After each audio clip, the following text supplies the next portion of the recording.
त्रिकोणमिति से कुछ महत्वपूर्ण सूत्र को समझेंगे, जैसे कि लंब, आधार, कर्ण, इन सब को लेकर के क्वेश्चन में यानी बोर्ड एग्जाम में क्वेश्चंस पूछे जाते हैं और सूत्र भी पूछे जाते हैं। तो बहुत ही सिंपल सा इसका एक स्टेप है, उस स्टेप को बस आपको समझना है और फिगर को समझना है। अगर आप फिगर समझ गए तो आपको त्रिकोणमिति के जितने भी सूत्र होते हैं उससे आपको प्रॉब्लम नहीं होगी। तो चलिए सबसे पहले हम एक राइट एंगल ट्रायंगल ले लेते हैं, यानी समकोण त्रिभुज ले लेते हैं और उससे समझते हैं।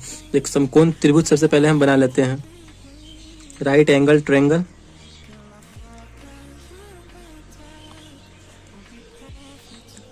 समकोण त्रिभुज हमने बना लिया, उसका हम लोग कुछ नाम दे देते हैं, जैसे कि ए, बी और सी। ए और बी, सी हम नाम दे दिए एक समकोण त्रिभुज का।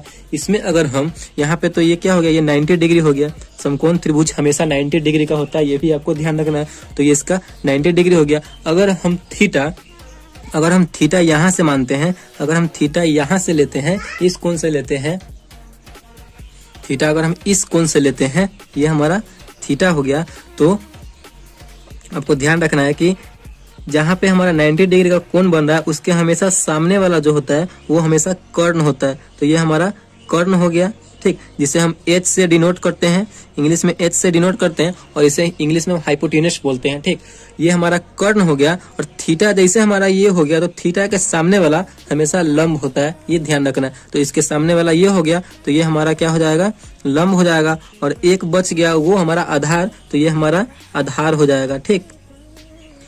आधार को हम बी से सूचित करते हैं, स्मॉल बी, और यहाँ पे लंब है इसे पी से सूचित करते हैं, यानी परपेंडिकुलर, और आधार यानी बेस बी। ये आपको हमेशा ध्यान रखना। बहुत ही आसान से हमने आपको फिगर को बता दिया है। अगर थीटा हमने यहाँ पे लिया है, तो अगर एक और फिगर ले लेते हैं, अगर थीटा हम यहाँ पे लेते हैं तो हमारा लंब और आधार चेंज हो जाएगा, ठीक।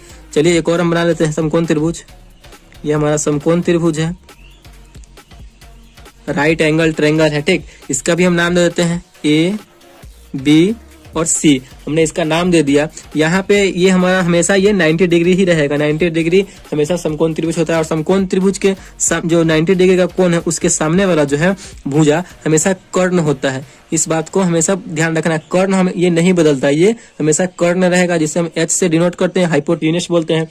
अगर हम थीटा यहाँ पे लिए थे तो इसके सामने वाला लंब था। अगर हम थीटा यहाँ पे लेते हैं, ये हमारा थीटा हो गया। थीटा जैसे ये वाला यहाँ पे थीटा लेंगे तो इसके सामने वाला तो ये आ रहा है, तो इसके सामने वाला हमेशा लंब हो जाएगा, ठीक। इसके सामने वाला लंब हो जाएगा और एक बच जाएगा ये वाला, ये हमारा क्या हो जाएगा, तो आधार हो जाएगा। आधार यानी बी हो जाएगा और ये लंब यानी पी हो जाएगा, परपेंडिकुलर। इस फिगर जो है बहुत ही आसान तरीका से हमने आप लोगों को फिगर को समझा दिया है। आई होप आपको ये फिगर बहुत ही अच्छे से समझ में आ गया होगा। थीटा अगर ये वाला होगा तो इसके थीटा के सामने वाला हमेशा लंब हो जाएगा और ये आधार हो जाएगा। और कर्ण तो हमेशा ही यही रहेगा, जहाँ पे 90 डिग्री के सामने वाला हमेशा कर्ण होता है। थीटा अगर ये रहे तो थीटा के सामने वाला लंब और 90 डिग्री जो कोण बन रहा है जहाँ पे उसके सामने वाला कर्ण, और ये बच जाता है जो आधार हो जाता है। बस ये ध्यान में रखना है। तो लंब, कर्ण, आधार, यही इसका रूल है, यही चलते रहता है। तो चलिए साइन थीटा इक्वल टू क्या होता है लंब, आधार, कर्ण में, उसको हम लोग एक बार देख लेते हैं। तो साइन थीटा इक्वल टू होता है लंब बटे कर्ण, ठीक। आपको 3 फॉर्मूला याद रखना है, उससे हम आपको 6 फॉर्मूला पूरा याद हो जाएगा। त्रिकोणमिति में जो है 6 अनुपात होते हैं। त्रिकोणमितीय अनुपात 6 होते हैं। कौन कौन से? साइन, कॉस, कोसेक, सेक, टैन और कॉट, ये सब होते हैं त्रिकोणमितीय अनुपात। तो साइन थीटा इक्वल टू क्या होता है, लंब बटे कर्ण।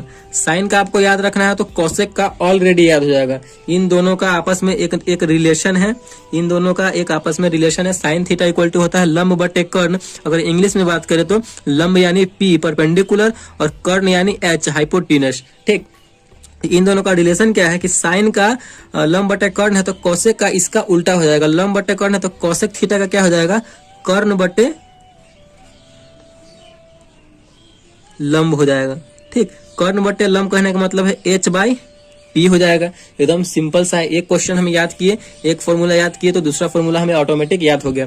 अब दूसरा क्या है, अब आप लोग यहाँ पे दूसरा देख रहे हैं कॉस थीटा। तो कॉस थीटा इक्वल टू क्या होता है, आधार बटे कर्ण। इसको आप याद रख सकते हैं। कॉस थीटा इक्वल टू होता है आधार बटे कर। तो आधार जो है, आधार को इंग्लिश में क्या बोलते हैं हम लोग, बेस बोलते हैं, यानी बी। और कर्ण हमारा क्या होता है, एच होता है, हाइपोटेनस, तो इंग्लिश में बी बाई एच हो जाएगा, आधार बटे कर्ण। अगर हम कॉस का याद कर लिए तो हमारा जो सेक है वो ऑटोमेटिक याद हो जाएगा, यानी कॉस जो होता है सेक का उल्टा होता है, या सेक जो होता है वो कॉस का उल्टा होता है। बस यही इसका फंडा है, यही चलते रहता है। तो सेक का क्या हो जाएगा, कर्ण बटे आधार, कॉस का उल्टा हो जाएगा सेक में, कर्ण बटे आधार हो जाएगा, यानी h बाई बी हो जाएगा। देखिए कितना सिंपल सा इसका रूल है, बस ऐसे याद रखना है, आपको हमेशा याद हो जाएगा। ये फॉर्मूला आपके माइंड में हमेशा सेट हो जाएगा। अब हमारा दो फॉर्मूला और बच गया, कौन कौन सा, तो tan theta into cot theta. तो tan थीटा का आपको एक याद रखना है, tan थीटा का क्या होता है, लंब बटे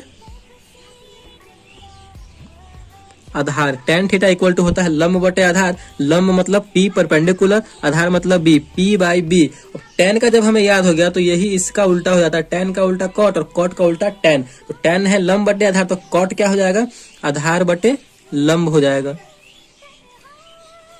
आधार बटे लंब हो जाएगा, यानी आधार मतलब B बेस और लंब P परपेंडिकुलर। बस आपको तीन फॉर्मूले ही याद रखने हैं। इसमें जो है आपको साइन का याद रखना है, तो साइन याद रखिएगा तो कॉसेक याद हो जाएगा, अगर कॉसेक याद रखते हैं तो साइन याद हो जाएगा, अगर आप इसमें कॉस याद रखते हैं तो सेक याद हो जाएगा, अगर सेक याद रखते हैं तो कॉस याद हो जाएगा। इसमें भी वही है, tan याद रखते हैं तो कॉट याद हो जाएगा, और कॉट याद रखते हैं तो tan याद हो जाएगा। बस यही इसका फॉर्मूला है। और फिगर तो सबसे मेन है, फिगर सबसे इंपॉर्टेंट है। फिगर आई होप आपको अच्छे से समझ में आ गई होंगी। अगर वीडियो आपको अच्छे से समझ में आई और फॉर्मूला आपको आपके माइंड में सेट हो गया है तो वीडियो को जरूर लाइक कीजिएगा और चैनल को अगर नए हैं तो सब्सक्राइब जरूर कीजिएगा। Thank you.